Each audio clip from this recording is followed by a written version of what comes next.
नमस्ते दोस्तों, मैं हूं आपका दोस्त भगवती प्रसाद पुरोहित एडवोकेट। और आज की वीडियो में हम समझेंगे कि सिविल न्यायालय से वसीयत प्रमाणित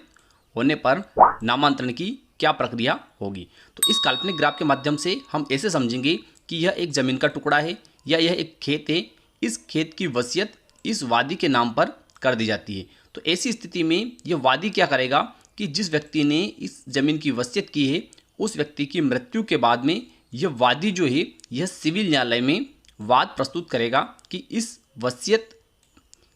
जमीन के संबंध में जो वसीयतनामा इस वादी के पक्ष में किया गया है उस वसीयत को प्रमाणित माना जाए और इस जमीन को इस व्यक्ति के नाम पर राजस्व दस्तावेजों में अंकित करने हेतु आदेश पारित किया जाए। ठीक है, तो ऐसी स्थिति में क्या होगा कि इस वादी को जिस व्यक्ति ने जमीन की वसीयत की है उसके सभी वारिसों के खिलाफ अर्थात प्रतिवादी के विरुद्ध दावा प्रस्तुत करना होगा और वह दावा जो होगा वह सिविल न्यायालय में प्रस्तुत होगा। अब क्या होगा कि सिविल न्यायालय के द्वारा इस प्रतिवादी को नोटिस दिया जाएगा या अन्य प्रतिवादी भी हो सकते हैं उनको भी नोटिस दिया जाएगा और वाद का विचारण करने के बाद में अगर यह वादी जो है यह इस वसीयत को प्रमाणित कर देता है तो ऐसी स्थिति में सिविल न्यायालय के द्वारा एक निर्णय और जयपत्र अर्थात डिक्री पारित की जाएगी और उसके माध्यम से यह वादी जो है इस संपत्ति का स्वामी हो जाएगा। लेकिन राजस्व दस्तावेजों में अपना नामांतरण यह वादी कैसे करवाएगा उस प्रक्रिया को आज के वीडियो में हम समझने वाले हैं। तो देखिए, उसके लिए इस वादी को क्या करना पड़ेगा कि जो सिविल न्यायालय ने जो निर्णय और जयपत्र अर्थात डिक्री पारित की है उसकी प्रमाणित प्रतिलिपि इस वादी को निकालनी होगी। उसके साथ साथ इस वादी के द्वारा इस जमीन के सरकारी कागज भी निकालने होंगे और एक आवेदन पत्र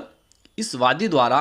तहसीलदार महोदय के समक्ष पेश करना होगा और उस आवेदन पत्र में इस वादी को यह लिखना होगा कि श्रीमान तहसीलदार महोदय, और इस वादी का नाम लिखना होगा आवेदक के रूप में कि मैं वादी मेरे द्वारा सिविल न्यायालय के समक्ष इस जमीन के संबंध में एक दावा प्रस्तुत किया गया था वसीयत के आधार पर और उस दावे को अर्थात उस वाद को सिविल न्यायालय ने प्रमाणित माना है और मुझे इस जमीन का वसीयत के आधार पर स्वामी घोषित किया है। इसलिए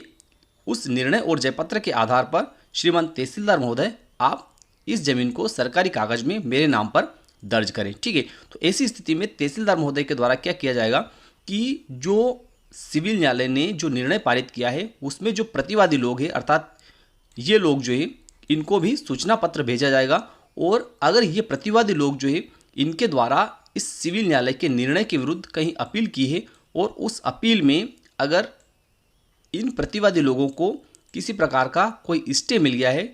कि जो सिविल न्यायालय ने जो निर्णय पारित किया है उसे अभी अमल नहीं किया जाए, उसका पालन अभी नहीं करवाया जाए, तो ऐसी स्थिति में वादी द्वारा जो तहसीलदार महोदय के समक्ष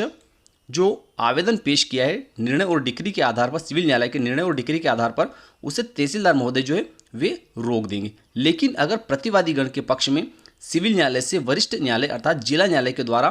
किसी प्रकार का कोई स्टे नहीं दिया जाता है अपील में, तो ऐसी स्थिति में तहसीलदार महोदय जो है ये क्या करेंगे कि जो निर्णय और जयपत्र सिविल न्यायालय ने पारित किया है उस सिविल न्यायालय के निर्णय और जयपत्र के आधार पर इस वादी का नामांतरण जो है इस जमीन पर प्रमाणित कर देंगे अर्थात इस जमीन के सरकारी कागज में इस वादी का नाम जो है वह अंकित करने हेतु मौजा पटवारी को अमल आदेश जारी कर देंगे। तो मैं विश्वास रखता हूं कि दी गई जानकारी आपको अच्छी लगी होगी। तो इसी प्रकार की कानूनी जानकारियों को प्राप्त करते रहने के लिए वीडियो को लाइक कर दीजिए और चैनल को सब्सक्राइब कर दीजिए।